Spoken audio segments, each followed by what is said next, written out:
Hello, good morning everyone. আমি shiny from Netherlands. আজকের গল্পে আপনাদের সবাইকে স্বাগত জানাই। আর আজকের সকালটা কিন্তু রীতিমতো আমি ব্রেড দিয়ে শুরু করেছি। আর এখানে 90% মানুষের সকাল শুরু হয় ব্রেড দিয়ে। এই ব্রেডটা নতুন নিয়ে এসেছিলাম, আর যেটার প্যাকেটিং খুব ভালো আর টেস্টও খুব ভালো। ওপরে তো খুব সুন্দর সিডস দেওয়া আছে। চলুন তাহলে এটা ওপেন করি আর এই ব্রেডটা বানিয়ে নিই। যদিও এটা প্রচণ্ড হার্ড ছিল। এমনিতে এখানে অনেক টাইপের ব্রেড পাওয়া যায়, তার মধ্যে এই ব্রেডগুলোর দাম একটু প্রিমিয়াম হয়। যেমন ধরুন এটার দাম নিয়েছে ওই 3.49 ইউরো, 320 টাকা মতো। মানে এটাতে নিউট্রিশন লেভেল অনেক বেশি থাকে। ওই যে দেখুন ABCD বলে 5টা ভাগ থাকে, তার মধ্যে এখানে বি ছিল, তার মানে এটাতে নিউট্রিশন আছে বি। প্রত্যেকটা খাবারের ওপরে আপনি কিন্তু এরম ভাগ দেখতেই পাবেন এখানে। ব্রেডটাকে তো আমি দুটো স্লাইস করে নিয়েছি, এরপর ওপর থেকে বাটার মাখিয়ে দিই। তারপর মাইক্রো ওভেনে ওই 10 থেকে 15 সেকেন্ড দিলে এটা একদম সফট হয়ে যাবে। তবে আমার আবার হার্ড ব্রেড খেতেই বেশি ভালো লাগে। আর সাথে কিছু সিডস দেওয়া ছিল, যেগুলোর ফ্লেভারও বেশ ভালোই আসছিল। চলুন এরপর একটু বাইরে যাব। আর বাইরে গিয়ে আজকে একটু পেট শপে যাওয়ার ইচ্ছে আছে। কারণ এখানে তো আপনি রাস্তাঘাটে কখনোই কোনো কুকুর, বিড়াল বা কোনো পেট দেখতে পাবেন না। পেট সেকশনে এখন আমরা এসেছি এই ওয়াটার সেকশনটাতে, আর যেখানে ছিল প্রচুর সুন্দর সুন্দর মাছ। আর নেদারল্যান্ডস হলো বিশ্বের এরম প্রথম দেশ যাকে আনুষ্ঠানিকভাবে ডিক্লেয়ার করেছে যে নেদারল্যান্ডস হলো ফ্রি অফ স্ট্রে ডগস।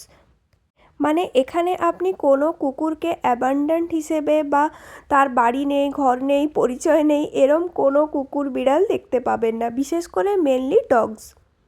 যদি আপনি এখানে নিজের বাড়িতে কোনো পেট রাখতে চান, তাহলেও কিন্তু বেশ অনেক রুলস আছে।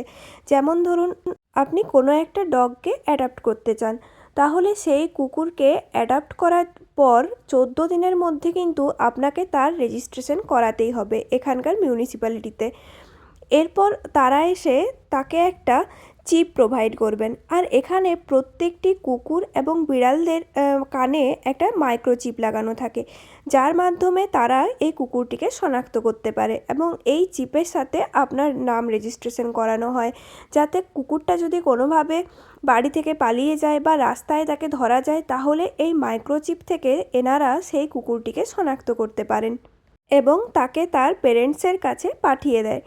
যদি রাস্তায় এরম কোনো কুকুর দেখা যায় যার কাছে চিপ থাকে না, তখন এনারা সেই কুকুরকে নিয়ে যায় তাদের কাছে। তারপর তারা তাকে অ্যাডাপ্ট করার জন্য দিয়ে দেয় বা নিজেরাই দেখাশোনা করে। ডগ নেওয়ার পর কিছু টিকা তো একদম ম্যান্ডেটারি থাকে। যেমন ধরুন জলাতঙ্কের টিকা তো অবশ্যই নিতে হবে। এছাড়াও পরপর আরও এরম অনেক টিকা থাকে যেগুলো আপনার ডগকে অবশ্যই দিতে হবে।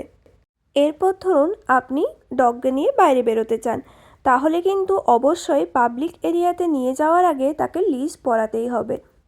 আমি কিন্তু ওই পেট শপ থেকে চলে এসেছি, আর এত সুন্দর লাগছিল প্রত্যেকটা জিনিস। আমার এমনিতেই মাছ খুবই ভালো লাগে, তাই একবার দেখতেও গেছিলাম। আসার পথে বেশ খানিক জিনিসও নিয়ে এসেছি, এই কিছু সবজি, ফ্রুটস, এইসব আর কি। আনারসটা অনেক দিন ধরে আনার ইচ্ছে ছিল, তবে পাওয়া যাচ্ছিল না, তাই ওইখান থেকে নিয়ে নিয়েছি। আর দুটো পেঁয়াজ কলি নিয়েছিলাম।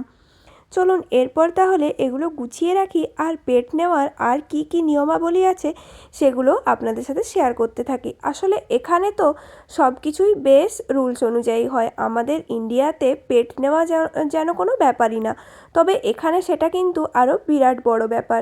যদি আপনি আপনার কুকুরের মানসিক এবং শারীরিকভাবে খেয়াল রাখতে না পারেন, তাহলে সেই কমপ্লেন যদি কোনোভাবে মিউনিসিপ্যালিটির কাছে যায়, তাহলে কিন্তু বেশ বড় অঙ্কের ফাইন হবে। যদি ধরুন আপনি আপনার কুকুরকে 7 থেকে 8 ঘন্টার বেশি বাড়িতে একা রেখে যান, আর সেই কুকুর যদি প্রচণ্ড পরিমাণে আওয়াজ করে, মানে ধরুন ঘেউ ঘেউ করে, তাহলে কিন্তু প্রতিবেশীরা যদি কোনোভাবে মিউনিসিপ্যালিটিতে কমপ্লেন করে দেয়, তখন আপনাকে তো ফাইন দিতেই হবে, উল্টে আবার আরও অনেক বড় সমস্যায় পড়তে পারেন।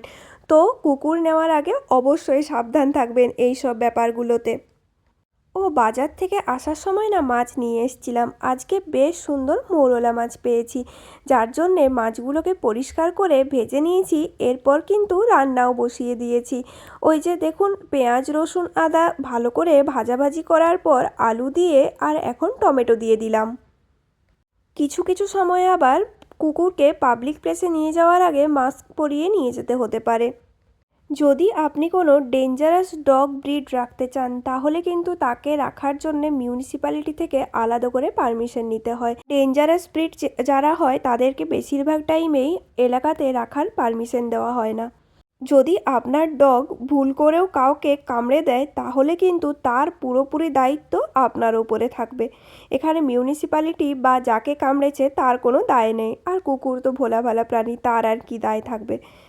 এদিকে আমি মশলাটা ভাজা ভাজা হওয়ার পরে পেঁয়াজকলি দিয়ে দিয়েছি, আর পেঁয়াজকলিটা একটু নরম হয়ে যাওয়ার পর কিন্তু ওই যে লাল লাল করে ভেজে রাখা মৌরলা মাছগুলো এর মধ্যে দিয়ে দেব। আপনি যদি কোনো পেট নিতে চান তাহলে কিন্তু এখানকার গভর্নমেন্ট আপনি কত টাকা স্যালারি পান সেটাও চেক করবেন, কারণ যাতে আপনি এই পেটকে পর্যাপ্ত পরিমাণে জল, খাবার, বাসস্থান এবং তার প্রয়োজনীয় যে সমস্ত চিকিৎসা সেটা দিতে পারেন, তার জন্যে আপনার মান্থলি স্যালারি তাদের জানাটা খুবই জরুরি। ওই যে মাছগুলো ভেজে রেখেছিলাম সেটাও এরপর এর মধ্যে দিয়ে দিই। এখানকার মানুষজন কিন্তু বেশ পেট লাভার। মোটামুটি আপনি একটা ছেড়ে আরেকটা বাড়ি থেকে দেখতে পাবেনই যে তার বাড়িতে পোষ্য আছে, আর তারা তাদেরকে এতটাই ভালোবাসে, একদম সন্তানের মতো করে বড় করে বলতে পারেন। যখন তারা কোথাও ঘুরতে যায় তখন সাথে করে কিন্তু তারা তাদের ওই পোষ্যকেও নিয়ে যায়, এমনকি তাদের পাসপোর্ট অবধি আছে, ভাবুন। নেদারল্যান্ডসে ইনফ্যাক্ট পোষ্যদের জন্যে যে খাবার আসে, মানে পেট শপগুলোতে যে সমস্ত খাবার পাওয়া যায় সেগুলোও কিন্তু একদম টেস্ট করে পরিশুদ্ধ খাবার প্রদান করা হয়। ইনফ্যাক্ট খুব কম খাবার বাইরে থেকে ইম্পোর্ট করা হয়, আর যেগুলোকে ইম্পোর্ট করা হয় সেগুলোও কিন্তু তারা আবার বিবেচনা করে দেখেন। তার জন্যে একটি সংস্থা আছে যার নাম হলো Netherlands food and consumer safety authority. মাছের তরকারি তো আমার রেডি, ঝোল করার ইচ্ছে ছিল না, ঝাল করার ইচ্ছে ছিল, বাট ঝোল হয়ে গেছে, কি করা যাবে সেটাই থাক। আর জালান্ডো থেকে কিছু জিনিসপত্রেরও অর্ডার দিয়েছিলাম যেগুলো চলে এসছে। চলুন এটা তাহলে ওপেন করতে করতে বাকি গল্পটুকু বলি। এখানে তো যারা পেট রাখে তাদেরকে অবশ্যই তাদের পোষ্যকে নিয়ে দিনে একবার হলেও বাইরে বেরোতেই হবে পটি করানোর জন্যে। এরপর তারা যদি রাস্তায় করে দেয় তাহলে কিন্তু সাথে সাথে সেটা আপনাকে তুলে পরিষ্কার করতে হবে।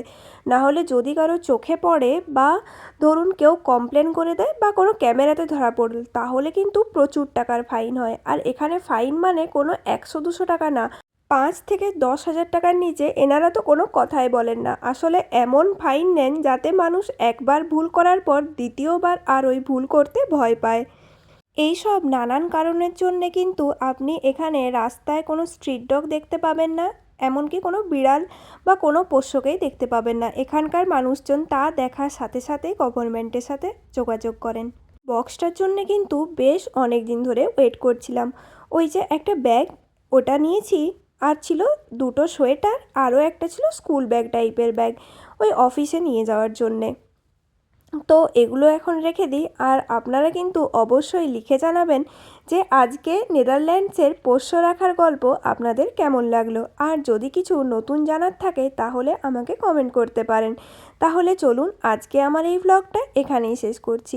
যদি আমার এই ভিডিও আপনাদের ভালো লাগে তাহলে please do like, comment, share and subscribe. দেখা হবে পরের নতুন একটি ভ্লগে। Thanks for watching my video. Thank you so much. আর এই যে ব্যাগটা দেখুন, এটা ওই গেস থেকে নিয়েছিলাম, যেটা আমার খুবই পছন্দ হয়েছে। আর এটার ফুল একটা ভিডিও আমি আপনাদের সাথে পরে শেয়ার